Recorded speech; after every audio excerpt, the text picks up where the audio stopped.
Alright, so for question one, my involvement in this group differed from others as I played more of a passive role, primarily listening and providing minimal feedback in previous teams. However, in this group of three people, active communication was crucial due to our small size. I consider this more of a team because we relied on each other's strengths and weaknesses for our success. And initially, we collectively decided on a leader through a voting process, and we all agreed on the chosen person. Adrian was in charge of stock management, I was responsible for documenting stock outcomes, and Jacqueline ensured overall team cohesion and monitored the progress of stock and finances. For question two, in our group, Adrian took on the responsibility of trading stocks, Jacqueline handled documenting stock outcomes, and my role was overseeing team dynamics, stock, finances. However, everyone in the group exhibited leadership qualities, being initiators, contributors, opinion givers, and information providers. Initially, during our first meeting, we didn't assign specific roles in the second meeting. But in the second meeting, Adrian and Jacqueline actively shared their opinions and provided valuable information to progress with the assignment. For question three, we didn't establish explicit norms and rules, but we did have an understanding that everyone should attend these meetings out of respect for each other and commit with that. We also confirmed the day and the times to avoid missing meetings, and meetings began with greetings, followed by discussions on the agenda, and often included conversations for personal connections. When the group leader had to switch roles and become an observer, the dynamics did change as each person had their own unique approach. Some individuals were naturally confident in leadership roles, while others were more reserved. For question four, while observing the group dynamics, I noticed a balanced distribution of status and power among the group members.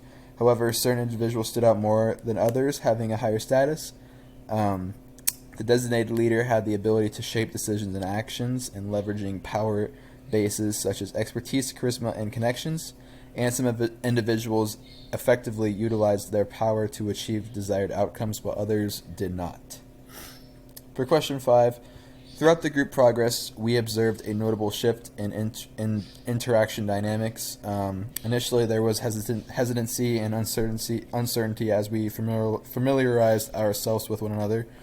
But as time progressed, we opened up and became more improved with our connection and communication. But we did notice the formation of cliques, which did hinder overall interaction. And while the group generally had satisfactory levels of interaction, there were some instances where specific patterns could have been more beneficial.